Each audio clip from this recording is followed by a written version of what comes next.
لشکر کو پانی پلا رہا تھا، حسین کی ایک کمسن شہزادی سکینہ خالی کوزہ لیے ہوئے آگے بڑھی۔ شمر ادھر سے مڑ گیا تو حضرت سکینہ نے سمجھا کہ جب پورا لشکر پانی پی لے گا تو شمر مجھے پانی پلائے گا۔ ارباب ازا اس منظر کو آپ ملاحظہ کریں گے، روایت کہتی ہے جب اپنے پورے لشکر کو شمر پانی پلا چکا تو سکینہ سمجھی کہ شاید شمر اب مجھے پانی دے دے۔ شمر نے مشکیزے کا دہانہ کھول دیا، سارا پانی زمین پہ بہ گیا۔ سکینہ خاک پہ گر کے تڑپنے لگی، چچا جان اب آپ کے بعد کوئی سکینہ کی پیاس نہیں بجھائے گا۔ اجرکم اللہ۔ تو میں عرض کر رہا تھا آپ کی خدمت میں کہ مظلوم کربلا نے اپنے 18 برس کے قلیل جوان بیٹے کا لاشا اٹھایا تو نہیں فرمایا رضن بقضائہ وتسلیما لامرہ۔ عدم مبارک سامنے ہے، اگر یہ فقرہ نہ کہوں تو مصائب کی تکمیل نہیں ہوگی۔ روایت کہتی ہے کہ جب حسین غریب نے 2 کٹے ہوئے شانے زمین کربلا سے اٹھا کے اپنے سینے سے لگائے ہیں تو نہیں فرمایا رضن بقضائہ وتسلیما لامرہ۔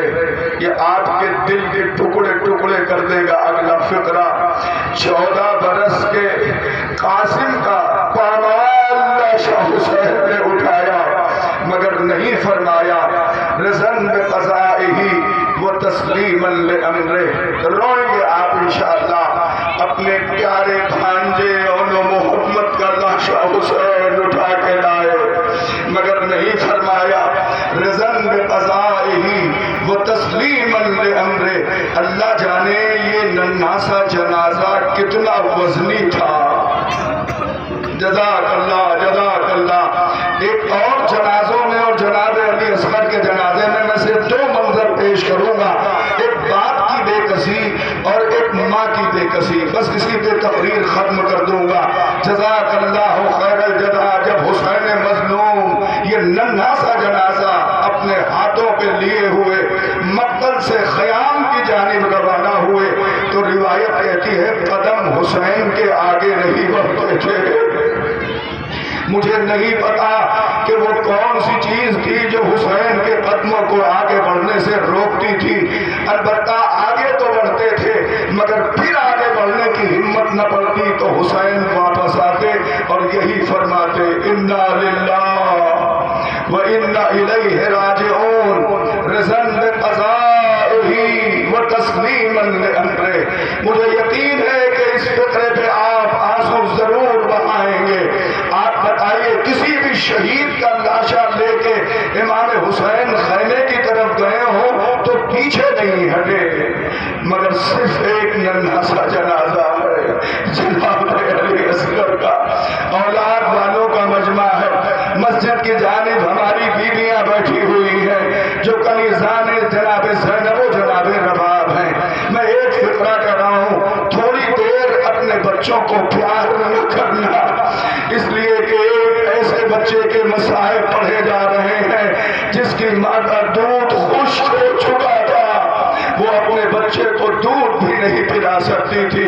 امام مظلوم کربلا 7 مرتبہ آگے بڑھے ہیں اور 7 مرتبہ پیچھے ہٹے ہیں۔ غیور امام کو حیا آتی تھی کہ جب در خیمہ پہ پہنچوں گا تو رباب کو کیا جواب دوں گا۔ جزاک اللہ۔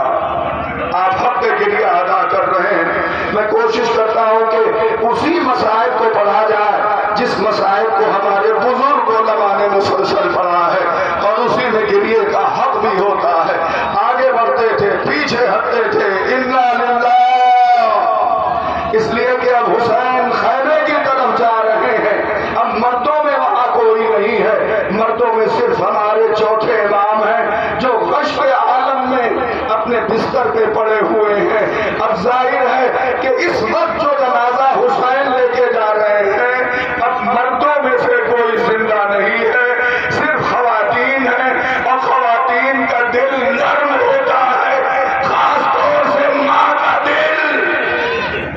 اس لیے امام حسین علیہ السلام کے چلتے ہوئے قدم رک جاتے ہیں، ہمیں ہمیں لگتا ہے کہ رباب کی صورت امام کے نگاہوں میں پھر جاتی ہے کہ جب وہ اپنے بچے کی خیریت پوچھنے کے لیے آئے گی، جزاک اللہ پروردگار آپ کو کسی غم میں نہ رلائے۔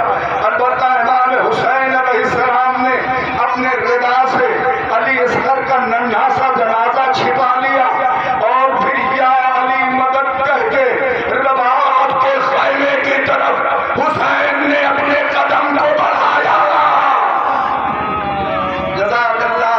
خوب گریا کرنے میں زیادہ دیر مصائب نہیں پڑھوں گا عزادارو۔ روایت کہتی ہے امام حسین خیمے کے در پہ پہنچے۔ روایت کہتی ہے حضرت رباب اپنے خیمے سے بے قرار ہو کے نکل آئے اور صرف اتنا پوچھا، اے میرے والی و وارث، کیا آپ میرے بچے کو پانی پلانا ہے؟ دیکھیں ہم سب نے اپنی اولادیں پالی ہیں، اگر ایک پیاسے بچے کو باپ پانی پلانے کے لیے جائے اور اسے پیاسا واپس لائے تو اسے حیا آئے گی۔ عزادارو میں ایک فکرہ اور کر دیتا ہوں، جناب عباس نے مظلوم کربلا سے ایک وصیت یہ بھی کی تھی کہ میرا لاشا خیمے میں نہ لے جائیے گا، اس لیے کہ میں نے سکینہ سے وعدہ کیا تھا کہ اس کے لیے پانی لانے جا رہا ہوں۔ آپ بتائیے حسین کے کلیجے پہ کیا گزر رہی ہوگی، اس لیے کہ علی اصغر کو پانی پلانے کے لیے خیمے سے لائے تھے۔ قصہ جیسے ہی جناب رباب نکلی تو پوچھا، آقا میرے لال کو آپ پانی پلانا ہے؟ تو مظلوم کربلا کچھ بول نہ سکے، بس ردا کا دامن علی اصغر کے چہرے سے ہٹایا۔ جزاک اللہ۔ میں زیادہ مصائب نہیں پڑھوں گا۔ جیسے ہی ردا کا دامن ہٹا تو جناب رباب نے پہلی مرتبہ 6 مہینے میں پہلی مرتبہ دیکھا۔ اس سے پہلے جب علی اصغر پہ نگاہ پڑتی تھی تو کرتا دکھائی دیتا تھا مگر دور سے تر ہوتا تھا۔ آج جب رباب نے اپنی نگاہ سے اپنے 6 مہینے کے بچے کو دیکھا تو علی اصغر نے اپنے دہن سے خون اگل دیا تھا۔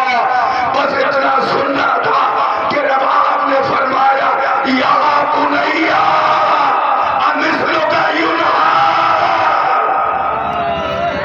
اے میرے لال، کیا تجھ جیسے کمسن بچے بھی ذبح کیے جاتے ہیں؟ آواز بلند ہو گئی۔ ماں کے حوالے سے ایک بات اور کہہ کے مجلس کو تمام کر رہا ہوں۔ مظلوم کربلا نے علی اصغر کا ننھا سا جنازہ خیمے میں رکھا، بیویوں نے گھیر کے ماتم کرنا شروع کیا۔ جب گہوارہ آئے تو حضرت رباب کو یاد کر لینا اور کربلا کی غمزدہ بیویوں کی طرف سے رو رو رو زیارت کرنا۔ اے عزادارو، جب بیویوں کو بہت بے قرار دیکھا آقا حسین نے تو ننھا سا جنازہ اٹھایا، لے کے پسے خیمہ گئے، ذوالفقار سے ننھی سی تربت بنائی، مظلوم باپ نے ننھا سا جنازہ رکھا، مٹی کو برابر کیا، آنکھوں سے آنسو بہا کے قبر کو تر کیا، پھر اٹھ کھڑے ہوئے، خیمے میں پلٹے۔ رباب کو معلوم تھا کہ میرا بچہ پسے خیمہ دفن ہے۔ اس وقت سے رباب کی نگاہ صرف قبر علی اصغر پہ ہوتی تھی۔ روایت کہتی تھوڑی دیر بعد صحرائے کربلا میں ایک صدا گونجی، الا قتل الحسین بکربلا، الا ذبح الحسین بکربلا۔ اس کے بعد تمام شہداء کے سر قلم کیے جانے لگے۔ عمر سعد ملعون خدا لعنت کرے، اس نے حکم دیا کہ سارے سروں کو گنا جائے۔ جب سر گنے گئے تو 71 سر تھے۔ عمر سعد ملعون کہتا ہے حسین کے ساتھ تو 72 شہید ہوئے ہیں، ایک سر کس کا نہیں ہے؟ اگر نہ رو پانا عزادارو تو سر جھکا لینا، اس لیے کہ یہ بہت بڑی مصیبت ہے۔ روایت کہتی ہے کہ کچھ یزیدیوں نے بتایا کہ ایک لاشا حسین نے پس خیمہ دفن کر دیا تھا۔ رباب در خیمہ پہ کھڑی ہے، نگاہ